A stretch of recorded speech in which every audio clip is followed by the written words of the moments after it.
As soon as you step through the gate of heavenly peace, you're in the Forbidden City. The Forbidden City is really a series of pavilions, and each pavilion is increasingly more intimate for as far as the emperor is concerned and who he's talking to. The first thing that you see once you pass through the first pavilion is a little canal with 5 marble bridges over it. Beyond that is the next pavilion. Each one of these pavilions the emperor might use to address his subjects. And each courtyard indicates an increasingly close relationship to the emperor.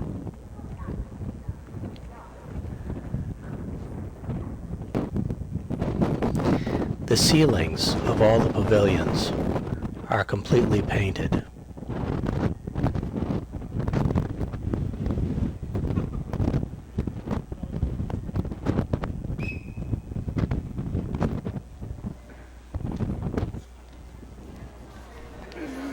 You walk directly from one pavilion into the next.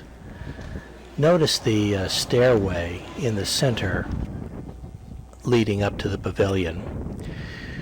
That stairway is used by the people carrying the emperor. They walk on the steps and his litter goes over the carved marble slabs. This is one of the throne rooms. Each one of the pavilions, or most of the pavilions, have throne rooms in them. If you look closely, though, you'll see a lot of dust and debris in the air. It was a very windy day, and I was told that that was being brought in from the Gobi Desert.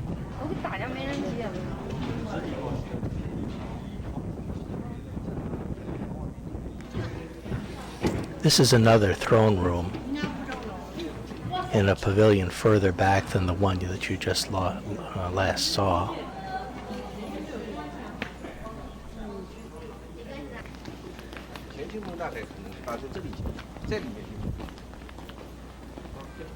We're getting back to the living quarters now. In this pavilion there's a throne room, but you see those Chinese characters up at the top? That's where the emperor's will was kept, I was told. Most of the pavilions are pretty empty of furniture and furnishings. But as you get further back, there's more furnishings to take a look at. For example, this closet has some very nice carving on the outside of it. And as you look around this particular room, there are still some artifacts to be seen.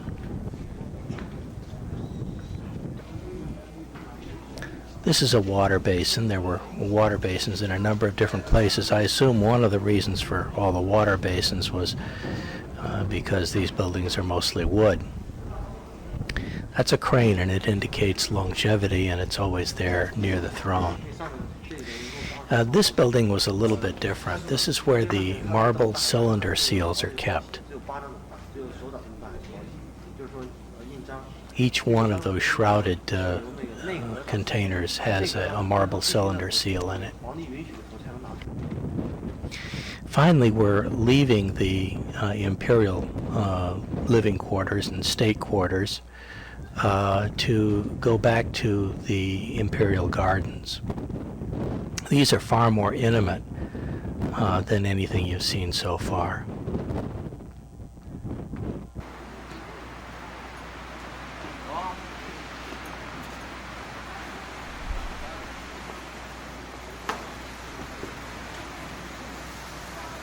Most of the trees that you see are either junipers or some kind of beech.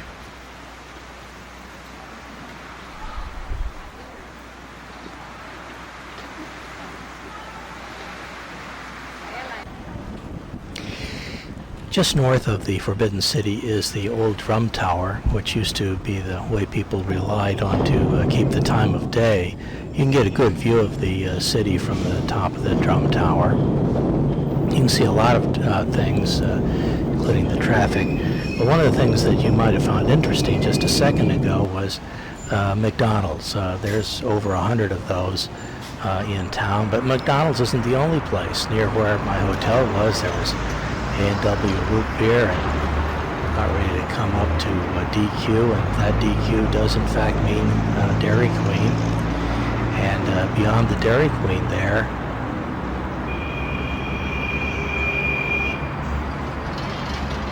you can see a Pizza Hut. And then beyond the Pizza Hut, there's a Kentucky Fried Chicken bucket way out there in the distance. Anyway, back to the drum tower. From the drum tower, you can also see the bell tower, which is just north of it. But the reason we came to the drum tower was because the old drum has a very interesting sign nearby it, and I got the words there down at the bottom. And in addition to that, there was a demonstration, a drum demonstration that just started this year.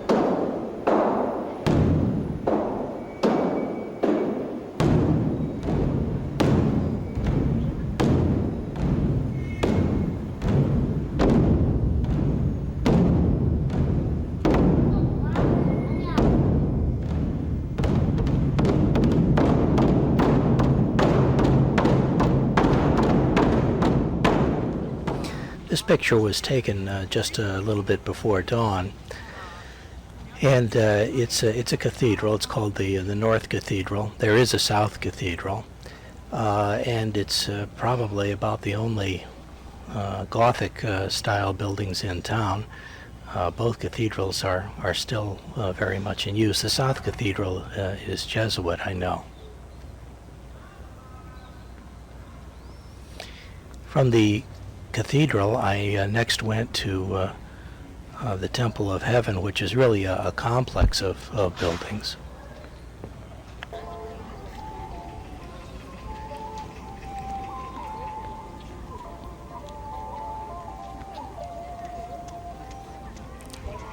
Most of the people that are in the park are doing their morning exercises like these folks. Beyond them, there's a series of structures which are part of this particular park.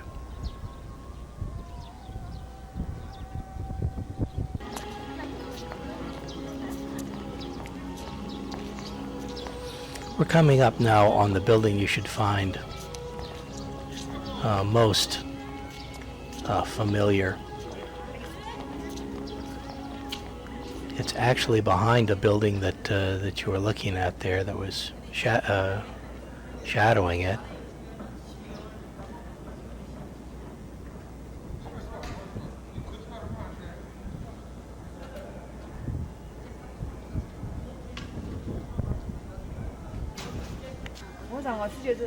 This is the interior of the temple.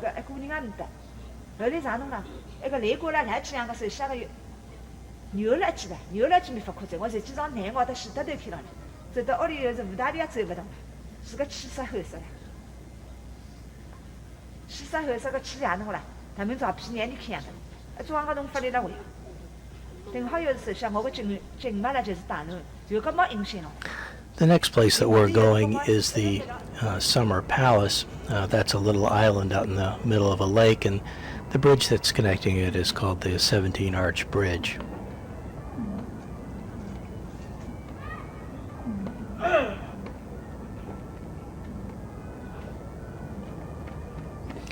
This is the newer Summer Palace. The old Summer Palace was destroyed as a result of the Opium Wars and the Boxer Rebellion and so forth.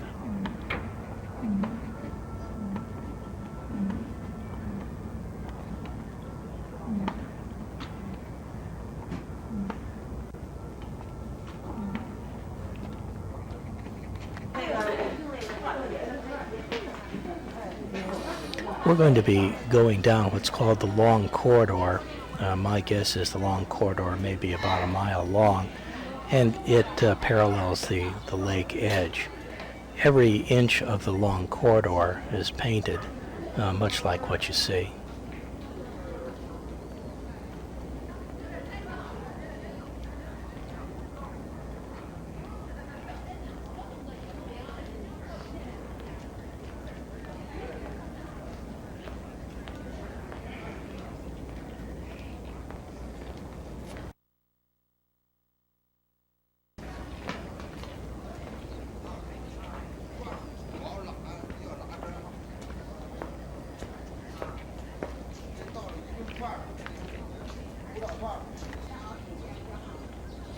This is a ceiling once again.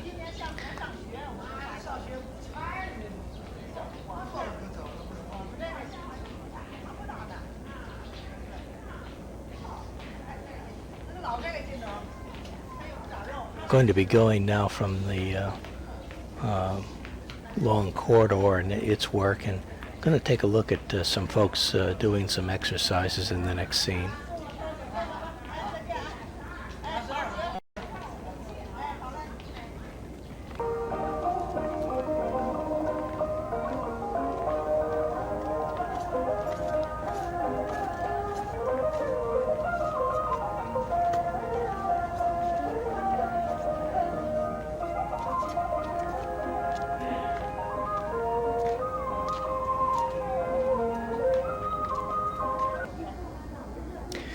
When the old summer palace was destroyed, and they decided to build this new summer palace, which covers something over 600 acres, I believe, they took the money from money that had already been appropriated for the Chinese Navy. So as sort of a nod to the fact that there's a funding violation here, they built this marble barge.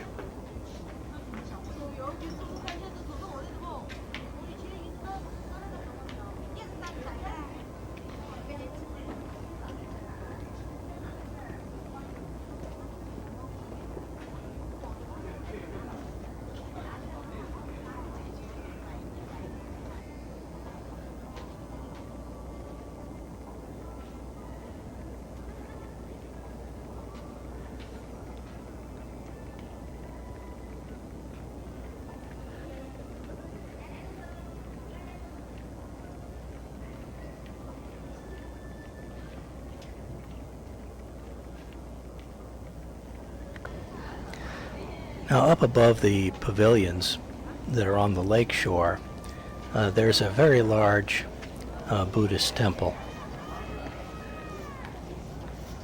It's very prominent.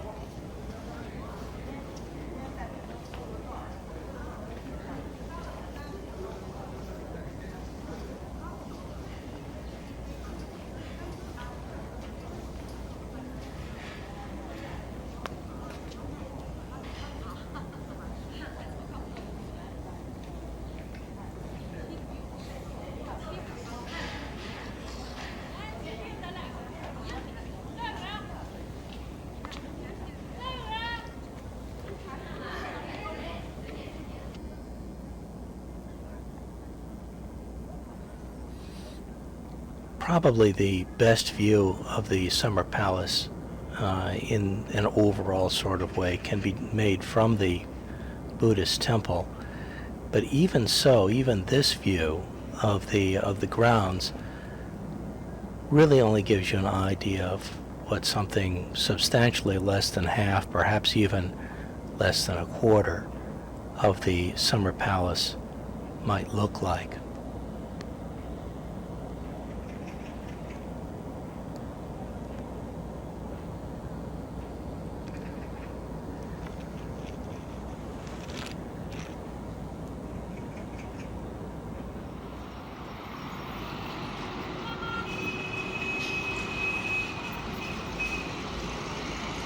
Right across the street from my hotel, there were several interesting places to see. One of them was the Beijing Zoo, and we'll see that in a second. But another one was exactly right across the street, and that was the Paleontological Museum.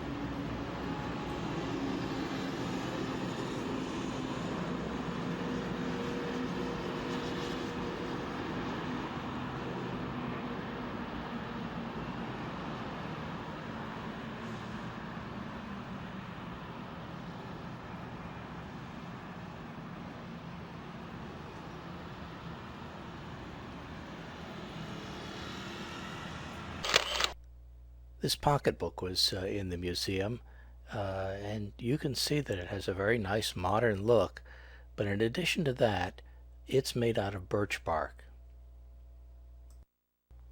The other thing that I found really interesting was this skeleton of a mamenchisaur.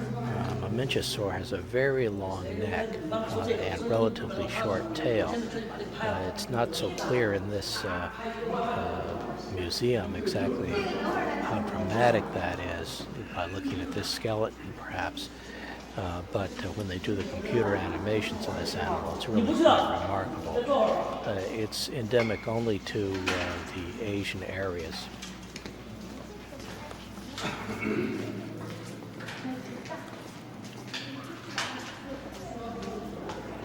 Now, from the Paleontological Museum, the next place I'm going is to the Beijing Zoo, which is really right across the street.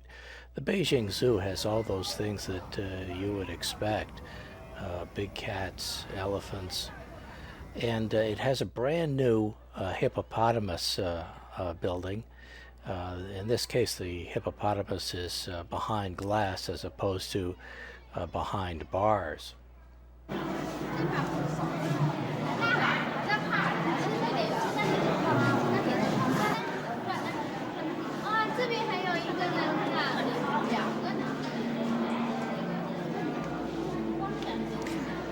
Next is a rhinoceros, and the remarkable thing about the rhinoceros is the horn. Take a look at those horns and the way that they've gotten themselves intertwined.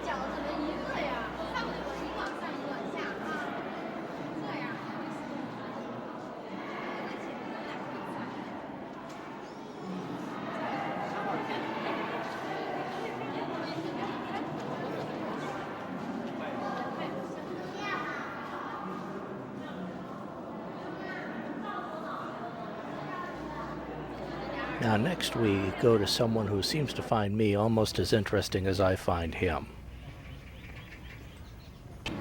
Now of course what you come to the Beijing Zoo to find is pandas.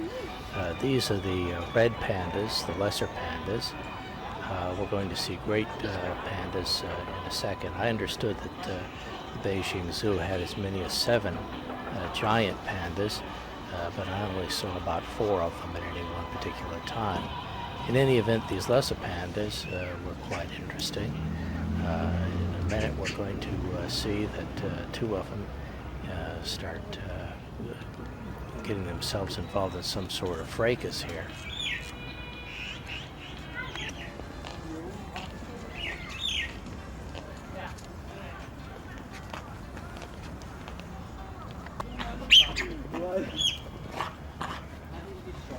Now inside the panda house, the pandas are behind glass, and the glass is fairly dark. I assume that that's to help protect the pandas from a little too much stimulation.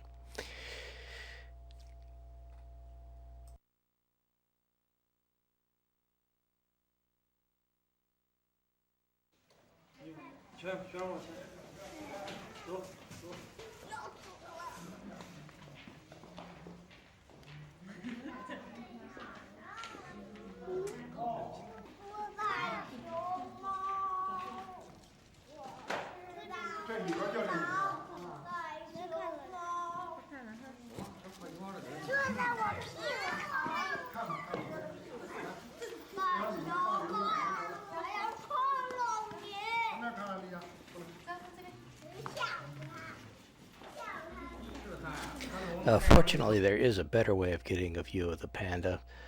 They have an outside area, and the pandas are frequently in that area.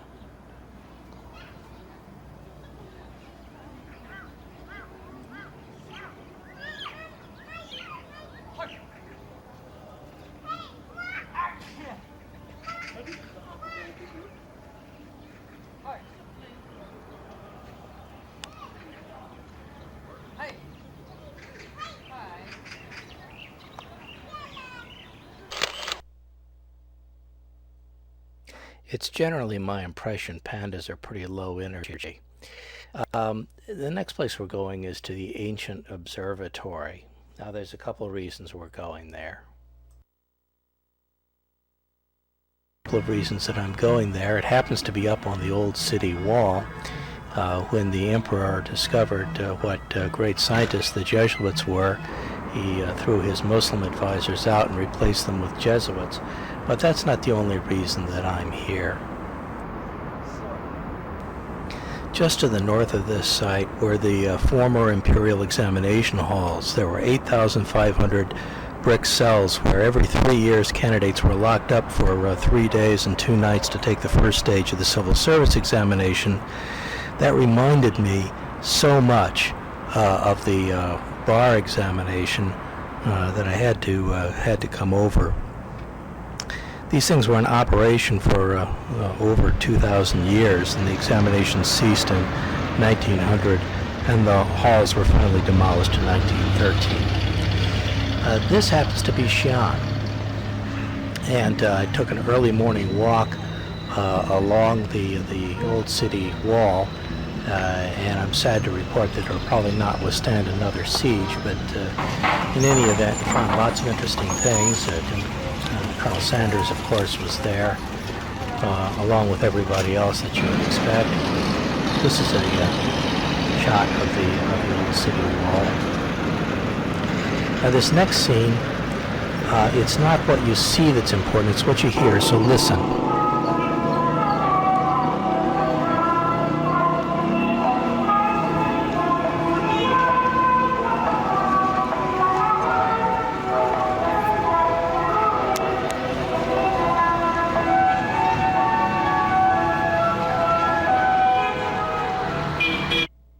This is the Banpo archaeological site. It's a Neolithic site. The reason that I brought you here is because there is some pottery there which looks very much like the sort of pottery that you would get with the Northwest Indians.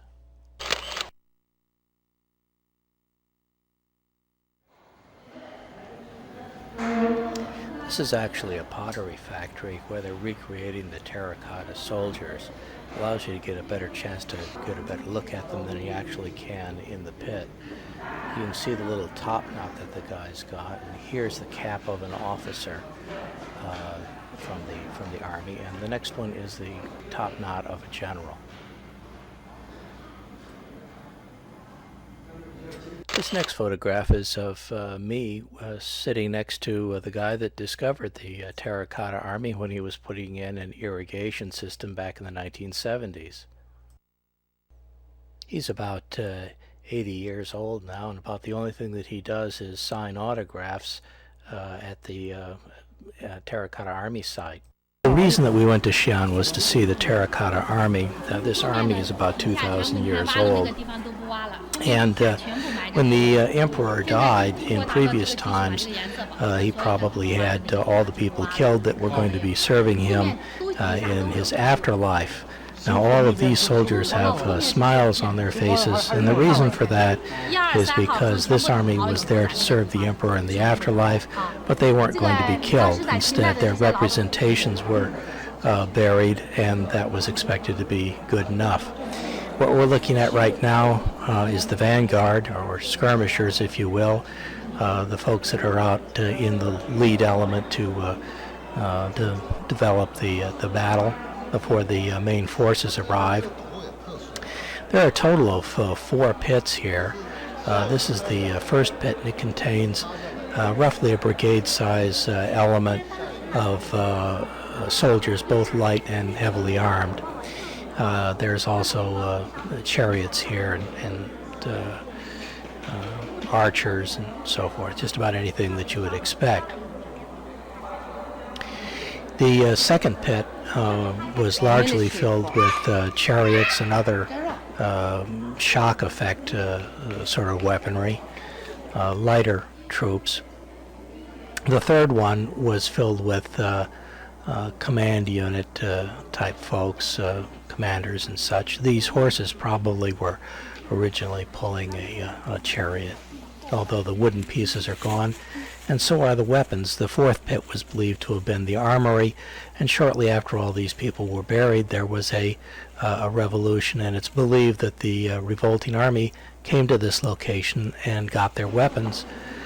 This particular terracotta soldier is particularly interesting because on his back, some of the red color of his uniform still survives. This next terracotta soldier, examine closely the face, and you'll see that there's still some paint there from the face.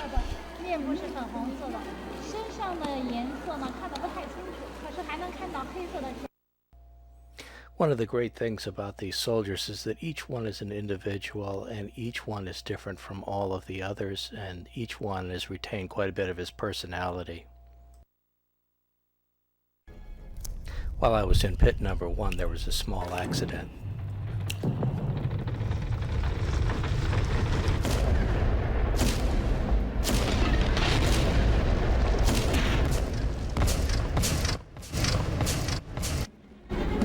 I'm sure that they will have this cleaned up in a short time.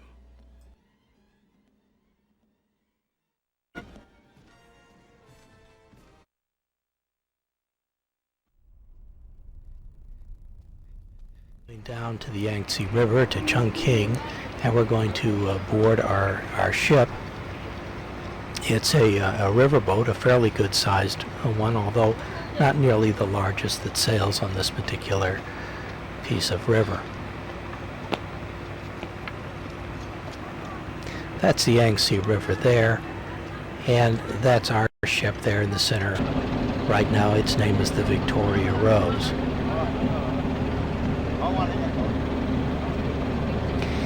The first night out of Chongqing, we're supposed to have gotten a little bit further along. However, the weather was so foggy that the river authority stopped us from making our first objective. We were supposed to have passed Fengdu in the night, but instead we passed it during the day. Now the reason that this site is interesting is it's the site that most tourists go to. We weren't able to but in the old days this area was believed to be haunted, and if you were going to have to anchor your ship on the Yangtze at night in this area, you would anchor it in the middle of the stream. Nowadays you can see that nobody's afraid to be traveling in this area. There's plenty of river traffic at Fengdu.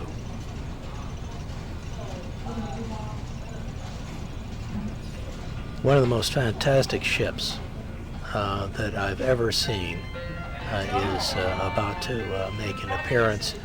It looks like it must be some sort of floating hotel.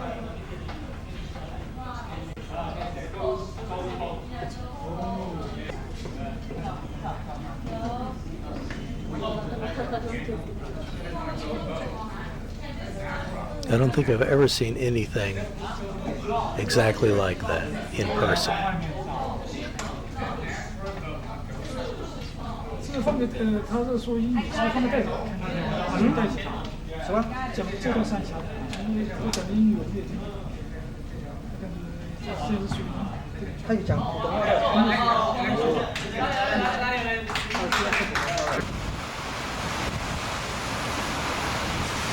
As we went downstream, we were able to see what a number of folks were doing for a living.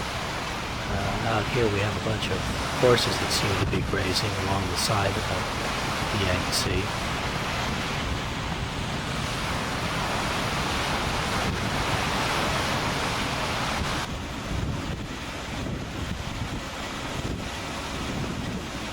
Once again, some horses are packing some kind of produce. These guys are loading the ship with sand, but look how they're doing it. Look closely. They're using a yoke, and they've got buckets on either side, and they're dumping the sand into the ship. This is the first gorge.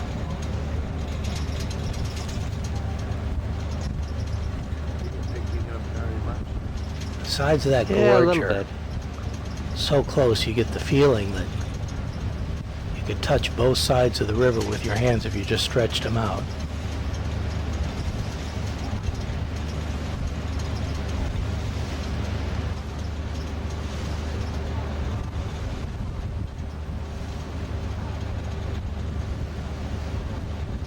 That bridge looks like a pipe.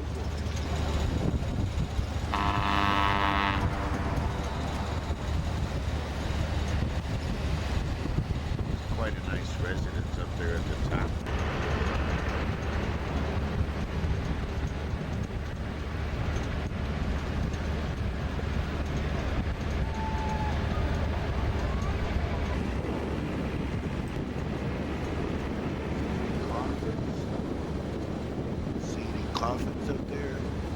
Not this area.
Now we're going to be leaving the Yangtze. Incidentally, that's a hydrofoil there. And we're going to be going up a small tributary through an area called the Little Three Gorges. And I had to get off the boat and go up some stairs. Incidentally, getting up those stairs is about the only way to get out of the Yangtze River. And in one place at least, we had to climb 150 stairs to get up and out. This is the little boat that we took up the Little Three Gorges.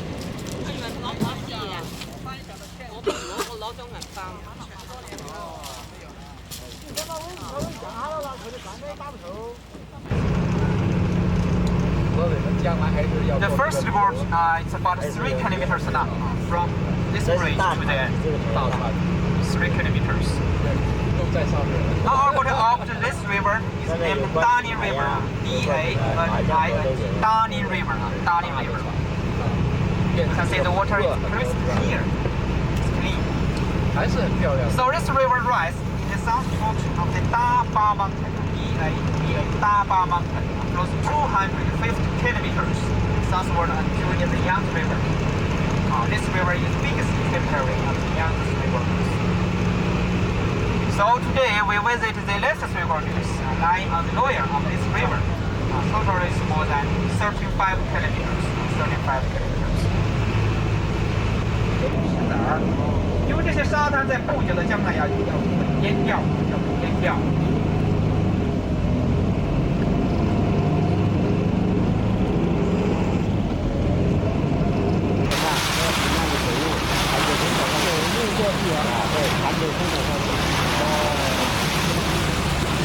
像我们啊，你们没有走路，因为他们就用在房子里面。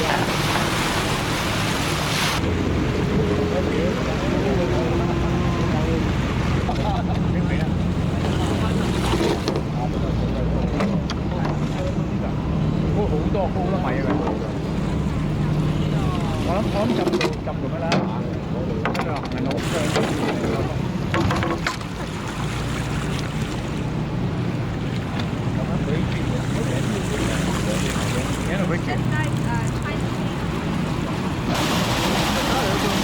The water here is extremely clear, as you're going to be able to see in the next scene.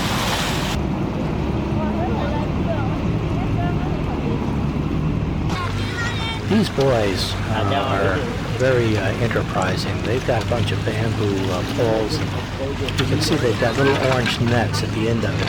And what they're doing is they're begging. They're getting money from the tourists. You're expected to put some kind of small change in that little net. Now keep in mind, this is January, and that water is not warm. It's cold. It's really cold. So these guys are really working pretty hard for their money.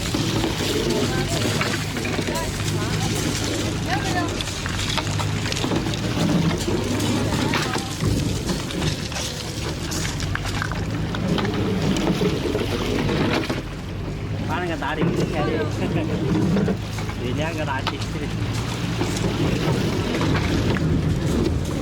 把山体修啊，爬山体修这个山体，不要10多分钟就爬上去了。Now in a second you're going to see some holes in the cliff wall. Those holes are important. About 2,000 years ago, those would have had beams coming out of them so that they could support a walkway running along the Three Gorges. People could walk along the little Three Gorges. That walkway extends the whole length of the gorges.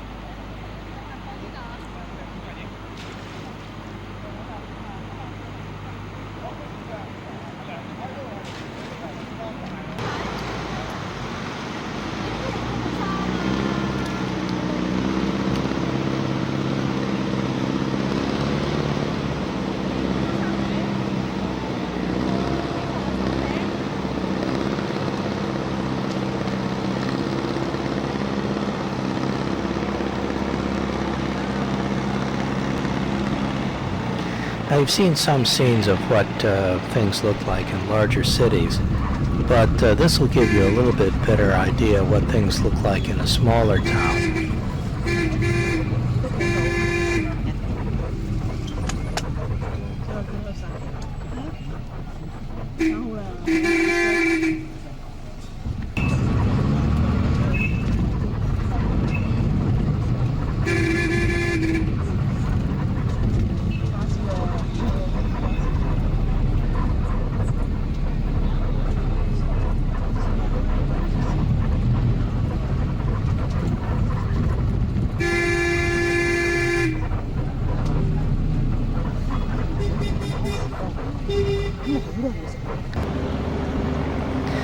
Getting back to the Yangtze now, one of the most interesting things that I discovered was that thousands of years ago, folks used to be buried in tree trunks, hollowed out a little bit on the inside, and you might have 1 or 2 or 3 people in that tree trunk, and then they would hang the coffins. Now, in this particular case, there's a little cleft in the rock up there that you can see, and there's a little cave. Now, inside that little cave, there are 3 trunks of trees, which are coffins. These are left over from the time when people were hanging these along the Yangtze River Valley. Now the next scene is a shot of what one of those coffins looks like. It's basically now a petrified tree trunk, and as many as 1, 2, or 3 people might be in that coffin. But in the background in this museum you can see how people put these things up on the side of the river.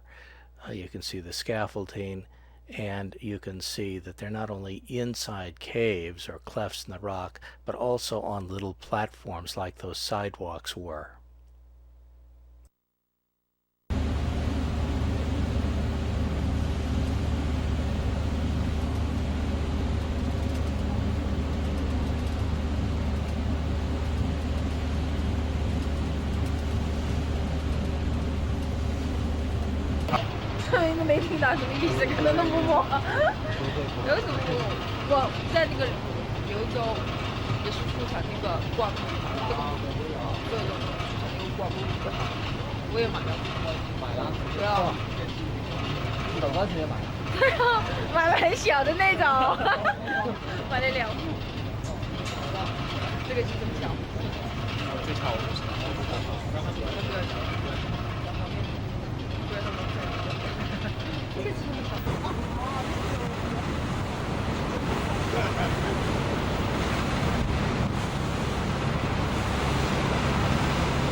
1970, believed to be a rock, which is about 15 meters above water, 30 meters long, blocked Yangtze River's main course, divided the Yangtze River into two rivers.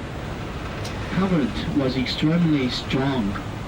Now, the reason that I went to the Yangtze when I did is because they're building a dam just below the gorges, and when that dam is completed, these gorges will be pretty much completely flooded, and about 1 million people are going to be moved away from the river. We visited the dam site, and this happens to be a model depicting what the dam is supposed to look like when it's finished, and it should be finished in just a couple of years, or at least operational in just a couple of years. It will produce hydroelectric power, 12 turbines on one side and 14 on the other. In the middle there are the sluice gates, and the sluice gates operate to release water from the bottom of the dam in a hope that it'll purge the silt from the dam to keep it from silting up. To the right there, now in the center of the screen, there's a small ship elevator. Ships as large as the Victoria Rose would be able to take this elevator up instead of going through the standard lock system. This would get you from one part of the river to another in about half an hour, as opposed to the locks, which would take 2 or 3 hours to get you from one to the other. And now in the picture is the lock system itself.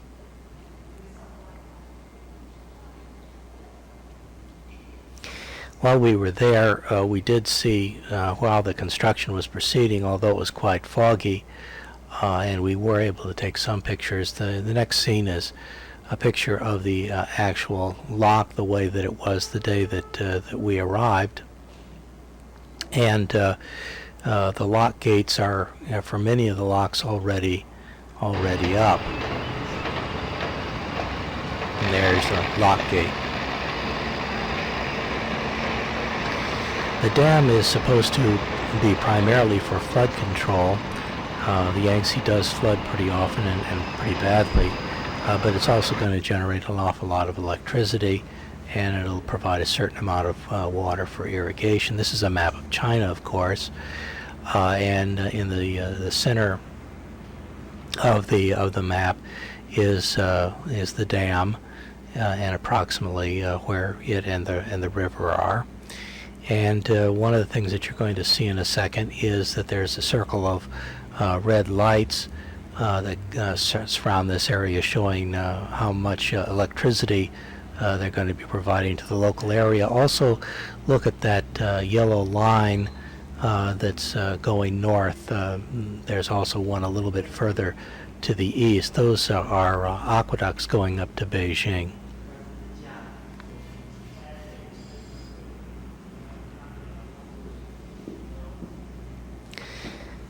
Visiting the dam site pretty much concludes the trip to China. From the dam site, we flew back to Beijing, and from Beijing back to Chicago and then Dulles.